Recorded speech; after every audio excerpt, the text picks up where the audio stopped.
నమస్తే అమ్మా అందరికి. నమస్కారం. ఏంటమ్మా ఎవరెవరు ఉన్నారు ఇంట్లో? ఇద్దరు కొడుకులు ఉన్నారు సార్, ఆడబిడ్డ ఉంది, ఇద్దరు కోడళ్ళు ఉన్నారు, ఇంకా తమ్ముడు ఉంది. ఎంతమంది మొత్తం? ఇద్దరు కొడుకులు, ఇద్దరు కోడళ్ళు, బిడ్డ, పిల్లలు. 6 మంది ఉన్నారు. కూర్చో, మీరు ఈ పక్కన నమస్కారం సార్. కూర్చోమ్మా, కూర్చో. దూరా ఎమ్మెల్యే ఇట్రా. ఏంటమ్మా, ఏం చెప్పు? నీ కూతురు బిడ్డమ్మా, కొడుక దేవాంశం పెట్టారు.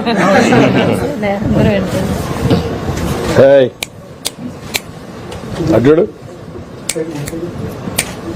నీ పేరేంటి? యాక్టివ్గా ఉన్నాడు. అటు అటు అటు ఇటు. మీ నాన్న ప్రసాద్ బాబాయ్, ఏం కావాలా? ఫస్ట్ సరే పెట్టుకున్నారు. ఓకే అమ్మా, కూర్చోండి, కూర్చోండి. ఫ్యామిలీ మెంబర్స్ అంతా రండి. రాయా, నువ్వు కూడా రా. నువ్వు రామ్మా, నువ్వు కూర్చోమ్మా, నువ్వు కూర్చో ఇట్లా. నువ్వు రా. నువ్వు అబ్బాయివా? పెద్ద అబ్బాయివా? నువ్వేం చేస్తావా?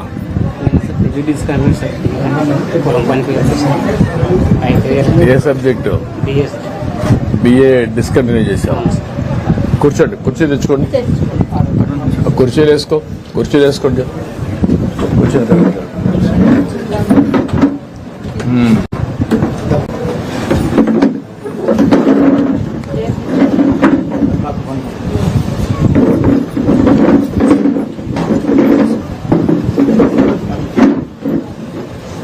రమ్మా, కూర్చో. అందరూ కూర్చోండి. రమ్మా, నువ్వు కూర్చో.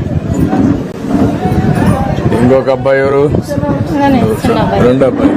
రా, కూర్చో. అటు కూర్చో. మీ మిస్సెస్ డెలివరీ కదామా?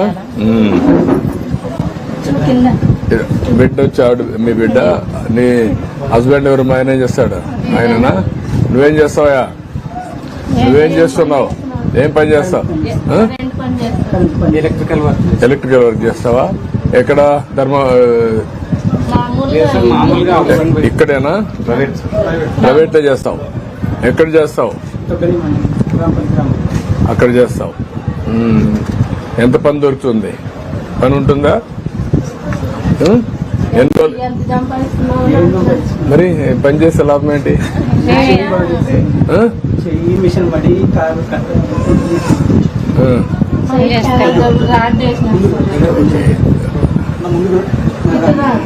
కొంచెం కొంచెం వండే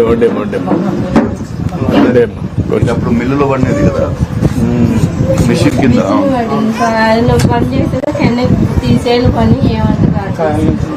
నువ్వేం పని చేస్తావమ్మా?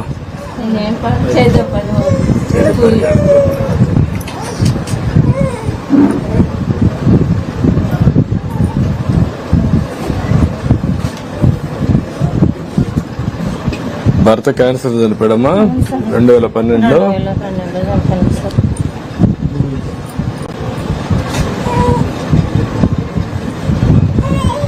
నువ్వు డిస్కామ్ లో డిస్కంటిన్యూ చేసి ఐటీఐ చేసావు. ఐటీఐ చేసావు. ఐటీఐ కంప్లీట్ చేసి ఇప్పుడు ఏం ఆటో? నువ్వు, మీ అబ్బాయా, మీ తమ్ముడా? నువ్వు ఆటో నడుపుతున్నావు. ఏమా?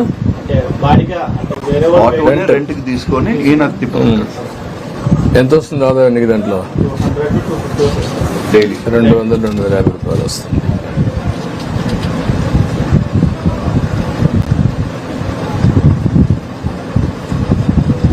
ఏం పంట వేస్తామో? ఓం పంట వేస్తారా? శనగలు. ఉల్లిగడ్డలు వేసిన సార్, 3 ఏళ్ళు ఉల్లిగడ్డలు వేసిన. ఏం పంట రావడం లేదు సార్. ఇప్పుడు శనగలు వేసుకుంటున్నాం సార్. ఇప్పుడు వర్షాకాలం వస్తే శనగలు వేస్తాం సార్. ఇప్పుడు నీకు పెన్షన్ ఇచ్చాం, విడో పెన్షన్ ఇచ్చాం, వితంతు పెన్షన్ ఇచ్చాం. 4,000 రూపాయలు వస్తుంది కదా? 4,000 రూపాయలు వస్తుంది సార్. ఫస్ట్ సార్ నాకు 2,000 రూపాయలు నుంచి ఉన్నప్పుడు 2,000 రూపాయలు పెన్షన్ ఇచ్చింది. మరి తర్వాత మరి 10,000 వచ్చిన సీఎం అయిన తర్వాత నాకు 4,000 ఇస్తున్నా సార్. నువ్వు నామినేషన్ చేసినట్టు కూడా 7,000 కలిపి ఇచ్చిన సార్. నాకు చాలా సంతోషంగా ఉంది సార్. నాకైతే చాలా సంతోషం సార్. మరి సీఎం కావాలి సార్. నువ్వు ఇదే పదే ఇట్లే ఉండాలి సార్. నువ్వు చాలా సంతోషం. ఎవరిని అడగల ఎవరిని ఉండాలి అనేది ఎవరిని అడుగుతున్నా నువ్వే ఒక దేవుని సార్. ఇప్పుడు మీ కుటుంబం ఎప్పుడు నువ్వు పెద్ద కొడుకు కదా, నువ్వు ఐటీఐ చేసావు కదా, అందరూ ఆలోచించుకున్నారు ఎట్లా పైకి వస్తారని ఆలోచించావా? పరిస్థితులను బట్టి ఎక్కడ పోయే ఛాన్స్ పొలం పనికి తర్వాత మ్యారేజ్. నీ మరి చదువుకున్న ఉంటారు ఊర్లో ఐటీఐ కానీ అట్లా చదువుకున్న వాళ్ళు ఎంతమంది ఉంటారు? అంతేనా? ఇంత పెద్ద ఊర్లో ఇంకా ఎక్కువ ఉంటారు కదా. వేరే కల్లా బెంగళూరు అట్లా హైదరాబాద్ అట్లా పోతారు. ప్రస్తుతానికి వచ్చి మన ఊర్లో వచ్చేసి 4-5 ఇంకా ఉన్నారు మీ ఊర్లో చాలా మంది ఉన్నారు కుర్రాడు. నీ మరిగిన కొంతమంది ఉన్నారు ఇంకా. మా బ్యాచ్ 3 ఉన్నారు సార్.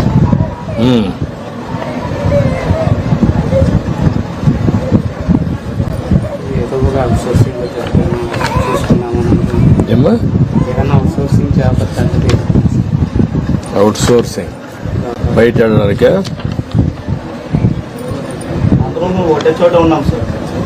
అంటే జిల్లా పరిషత్ కదా సార్, కొంచెం తక్కువలేని పరిస్థితులు ఉన్నాయి. అందుకని స్థలం అయితే మనకు ఉంది, తక్కువలేని స్తోమత ఉంది.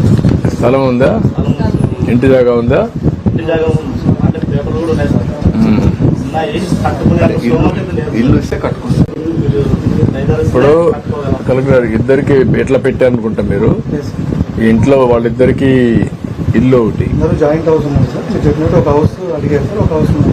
ఆ ఇల్లు ఒకటి ఇచ్చేసేయండి, మీరు కట్టుకుంటారు. రెండో అతనికి ఆటో ఒకటి, ఎలక్ట్రికల్ ఆటో ఇప్పించండి, రేపే డెలివరీ చేసేయండి. అతను ఆపరేట్ చేసుకుంటాడు, కొంత డబ్బులు సంపాదించుకుంటారు. మీరు కూడా ఆలోచించండి. మా ఇంట్లో అందరూ కూర్చొని ఏం చేయాలని ఆలోచిస్తే నేను చెప్తాను కలెక్టర్ కూడా. నువ్వు కూడా ఇంట్లో కూర్చొని పని చేయడానికి అవకాశం ఉంటే, నువ్వు కొంత స్కిల్ నేర్చుకుంటే అలాంటివి చేస్తే ఇంకొంచెం ఆదాయం ఎక్కువ సంపాదించుకో. నువ్వు చదువుకోలేదమ్మా? నువ్వు 5వ తరగతి చదువుకున్నావా?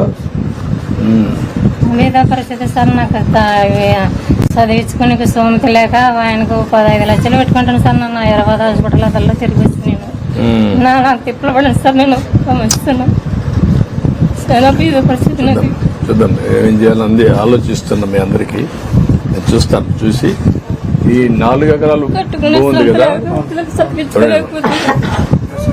వీళ్ళని ఇంకొంచెం నెక్స్ట్ లెవెల్ తీసుకుపోవడానికి కనీసం వాళ్ళ పిల్లలు వాళ్ళందరూ కూడా ఏం చేయగలుగుతారు కొంచెం వర్కౌట్ చేయండి. Family as a unit. ఉండేది ఒక 4 ఎకరాల 2 సెంట్ల భూమి ఉంది. అతను ఐటీఐ చేశాడు. అతను బీకామా 10th క్లాస్ చేసి ఇంటి దగ్గర ఉన్నాడు. ఈ 5-6 మందిని ఎట్లా మీరు డెవలప్ చేస్తారు?